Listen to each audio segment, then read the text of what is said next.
Hello students, आइए आज हम बात करते हैं इम्परफेक्शन इन सॉलिड्स, यानी सॉलिड्स के दोष।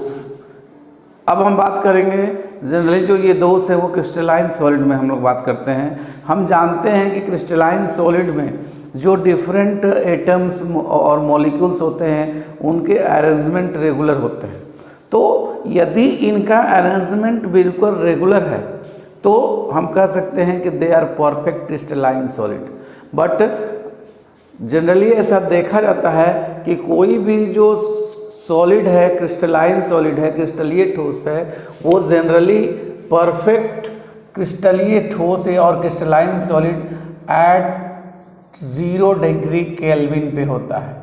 ये 0 डिग्री केल्विन पे कोई भी जो ठोस है वो क्रिस्टलीय परफेक्ट क्रिस्टलीय ठोस के रूप में होता है। जैसे जैसे इसकी इसकी एनर्जी इसको देते हैं या टेम्परेचर बढ़ाते हैं, energy in the sense of in the form of temperature, जैसे जैसे ये हम इसका टेम्परेचर बढ़ाते हैं इसमें इसकी एंट्रोपी बढ़ती है, इसकी आंतरिक ऊर्जा बढ़ती है। इसमें जो डिफरेंट एटम्स एंड मॉलिक्यूल्स हैं उनका एनर्जी बढ़ता है और इस एनर्जी के बढ़ने के चलते इसमें डिस्टॉर्शन आता है। इसमें जो परफेक्ट स्ट्रक्चर है उसमें मॉलिक्यूल्स के अपने जगह से डिस्प्लेस होने के चलते या अन्य जो मॉलिक्यूल्स आयंस और इलेक्ट्रॉन्स जो है इसमें क्रिस्टलाइन सॉलिड के स्पेस में आकर बैठ जाते हैं या शिफ्ट हो जाते हैं। इस तरह say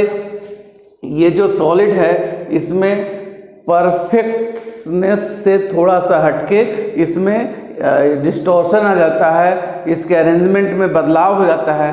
that is known as imperfection in solid.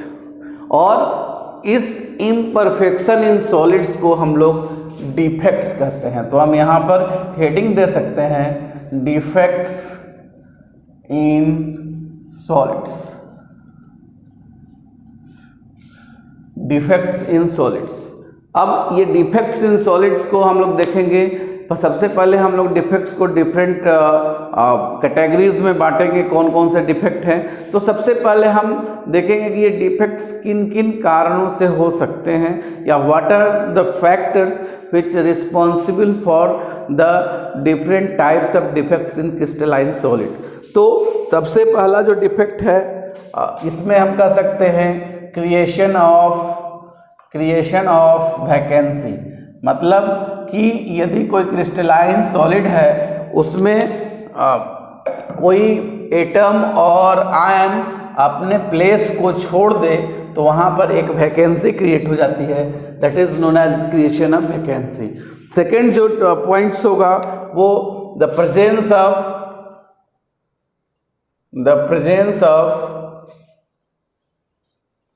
Atom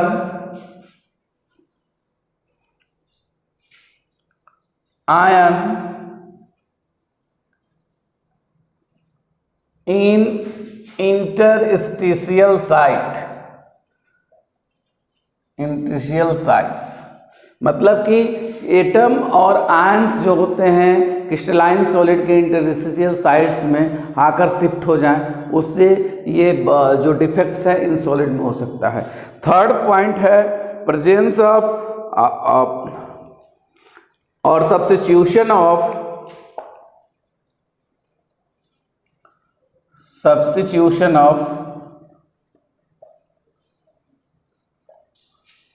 ions by another ion.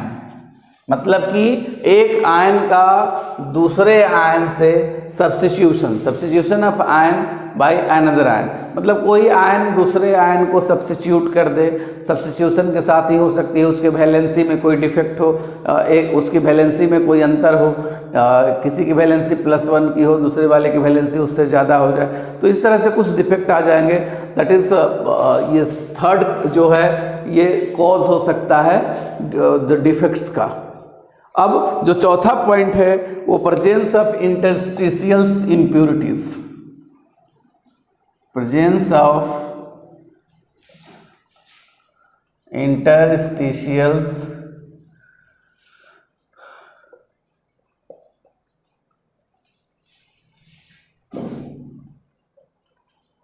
Impurities. It means जो सॉलिड का पार्ट, क्रिस्टलाइन सॉलिड का जो जिन आयन से पॉजिटिव आयन और नेगेटिव आयन से बने हैं, उनके अलावा कोई अन्य एटम और आयन आकर उस क्रिस्टलाइन सॉलिड में यदि शिफ्ट करता है, that is the presence of interstitial impurities, और वो इनके इंटरस्टिशियल साइट्स में बैठ जाए। इंटरस्टिशियल साइट्स के बारे में हम डिस्कस करेंगे। इंटरस्टिशियल साइट्स को जो मॉलिक्यूल्स होते हैं उनके बीच में जो एम्प्टी स्पेस होते हैं उसको इंटरस्टिशियल साइट्स कहते हैं। तो इन इंटरस्टिशियल साइट्स पर अगर कोई अनदर एटम और आयंस आकर शिफ्ट हो जाए, that is known as interstitial impurities. अब ये तो हो गया defects in solids due to different causes, और इन कॉजेज को हमने डिस्कस किया। अब हम बात करेंगे कि ये जो डिफेक्ट्स हैं या ये दोष हैं कितने प्रकार के होते हैं, कैसे इनको क्लासिफाई करते हैं, इसका एक क्लियर आउटलाइन हमारे दिमाग में होना चाहिए, तभी जाके हम इसको इजीली डिफाइन कर पाएंगे और अच्छे तरह से समझ पाएंगे। और यहाँ से क्वेश्चंस हर एक एग्ज़ाम में, नीट में हो या फिर जो बोर्ड एग्ज़ाम्स होते हैं वहाँ अराइज होते हैं। तो यहाँ क्लियर एकदम कंसेप्ट आपका होना चाहिए। तो सबसे पहले हम लोग यहाँ पर डिफेक्ट्स की बात करेंगे, और डिफेक्ट्स को हम लोग बांटते हैं दो भागों में। तो डिफेक्ट्स एक जो होगा पॉइंट डिफेक्ट्स कहेंगे, और दूसरा जो डिफेक्ट है वो लाइन डिफेक्ट।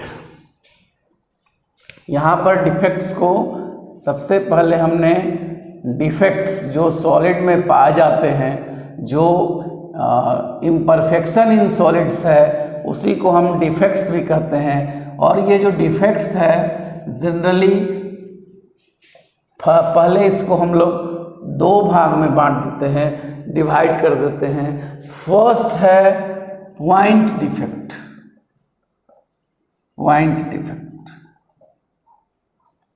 और सेकंड है line defect.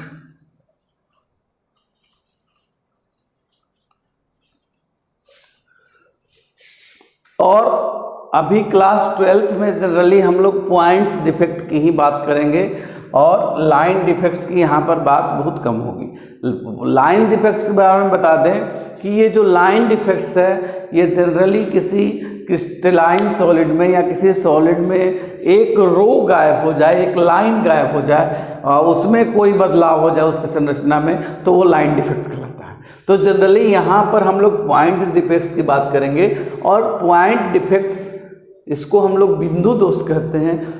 These are the due to vacancy creation, impurities और सब्स्टिट्यूशन ऑफ डिफरेंट एटम्स, यानी एटम्स मॉलिक्यूल्स के आयंस के सब्स्टिट्यूशन के चलते हो सकता है, इम्प्योरिटीज़ के इंटरस्टिशियल साइड में आने के चलते हो सकता है, या कोई इलेक्ट्रॉन इंटरस्टिशियल साइड में आ जाए, या कोई एटम जो है अपने जो साइट है, ओरिजिनल साइट है, उस पॉइंट उसको छोड़ के अनदर कहीं चला जाए, इसके चलते ये डिफेक्ट्स होते हैं। और these are known as point defects. Point defects को हम लोग 3 कैटेगरीज में क्लासीफाई करते हैं। ये 3 कैटेगरीज में क्लासीफाई होती है पॉइंट डिफेक्ट्स। फर्स्ट है इम्प्योरिटीज डिफेक्ट।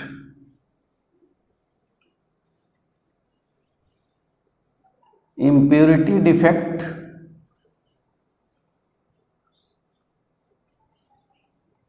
ये जो है इम्प्योरिटी डिफेक्ट कहलाती है। सेकंड है stoichiometry defect, stoichiometric defect.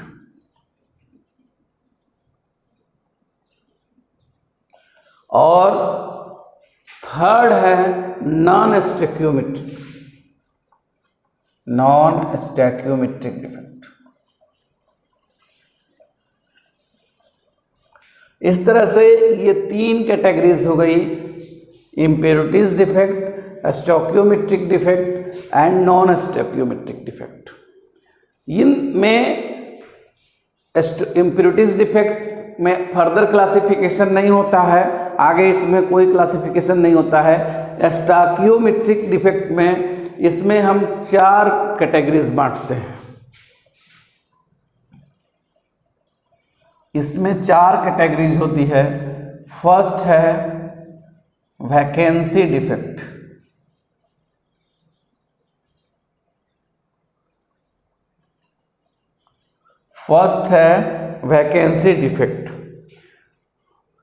Second है इसमें interstitial defect,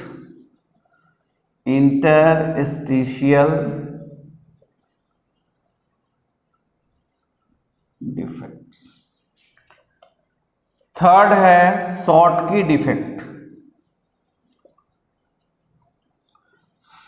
defect, and fourth Frenkel defect,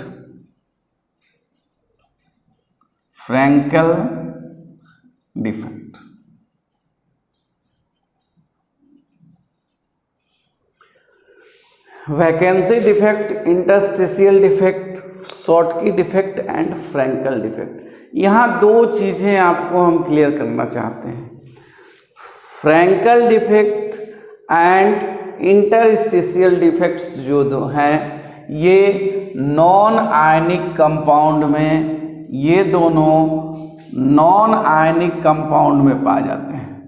non ionic compound, ये आपको क्लियर होना चाहिए कि vacancy defects and interstitial defects are found in non ionic compounds. अब बात करेंगे थर्ड एंड फोर्थ की। तो third and fourth Schottky and Frenkel defect ये दोनों आयनिक कंपाउंड में पाए जाते हैं, आयनिक कंपाउंड्स में पाए जाते हैं और आयनिक सॉलिड्स में पाए जाते हैं। सॉलिड्स ही लिखते हैं यहाँ पे। तो इस तरह से 4 कैटेगरीज हुई, vacancy defect, interstitial defect, Schottky defect and Frenkel defect. इनमें 2 नॉन आयनिक सॉलिड्स में एंड 2 आयनिक सॉलिड्स में पाए जाएंगे। अब नॉन स्टोइकियोमेट्रिक डिफेक्ट, तो इसके बारे में हम आपको बता दें, इनको 2 कैटेगरीज में डिवाइड किया जाता है। फर्स्ट है metal access defect, metal access defects, और जो सेकंड है that is metal deficiency defect, metal deficiency defect.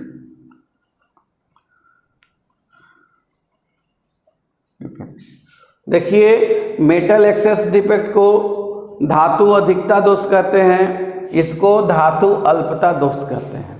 तो इस तरह से हमने यहाँ पर डिफरेंट टाइप्स ऑफ डिफेक्ट्स यानी विभिन्न प्रकार के क्रिस्टलीय ठोस में दोषों को हमने जाना। एक चीज़ आपको बताएं, इम्प्यूरिटीज डिफेक्ट्स, ये जो इम्प्यूरिटीज डिफेक्ट है due to presence of impurities, due to presence of impurities in interstitial sites of an solid, मतलब कि किसी क्रिस्टलाइन सॉलिड में जो इम्प्यूरिटीज के आ जाने से ये होती है, इसीलिए इसको इम्प्यूरिटीज डिफेक्ट कहते हैं। जैसे इम्प्यूरिटीज लाइक BaSO4 या अन्य कोई इम्प्यूरिटीज हो कि जो सिमिलर एटम्स, जो अनदर एटम जो उस क्रिस्टलाइन ठोस के मॉलिक्यूलर फार्मूला का पार्ट नहीं है, उस कंपाउंड का पार्ट नहीं है, वो जो उसके आयन जो है कटायन या अनायन को शिफ्ट कर दे, उसको हम लोग इम्प्यूरिटीज डिफेक्ट कहते हैं। Stoichiometric defect and non stoichiometric defect को सबसे पहले जाने। सबसे पहले हमको जानना होगा स्टोइकियोमेट्री क्या है। तो स्टोइकियोमेट्री ये जो है रेशियो है of formula of a compound, ratio of different ions in a formula of an compound. किसी कंपाउंड के जो फार्मूला होता है, उसमें फार्मूला में जो डिफरेंट आयंस होते हैं उनका जो रेशियो होता है वो स्टोइकियोमेट्री कहलाती है।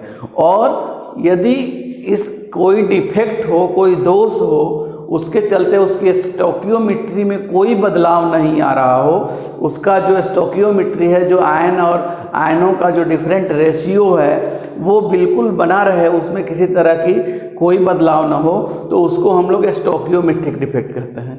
जबकि ये जो है नॉन स्टोकियोमेट्रिक डिफेक्ट के चलते जो उसकी स्टोकियोमेट्री है, जो डिफरेंट रेशियोज हैं आयंस की, जो उसके फॉर्मूला में उसमें बदलाव आ जाते हैं, इसलिए इसको नॉन स्टोकियोमेट्रिक डिफेक्ट कहते हैं। तो आज हमने ये डिफरेंट टाइप्स ऑफ डिफेक्ट्स को देखा, इसके एक तरह से आउटलाइन को आपके सामने हमने रखा।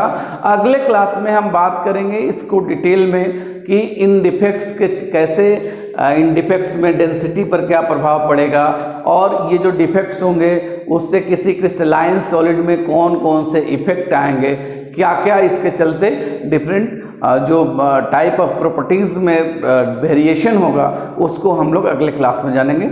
आइए, तब तक के लिए धन्यवाद। आप हमारे चैनल को सब्सक्राइब करते रहें और आप इसको देखते रहें, निश्चित तौर पे आपको फ़ायदा मिलेगा। धन्यवाद।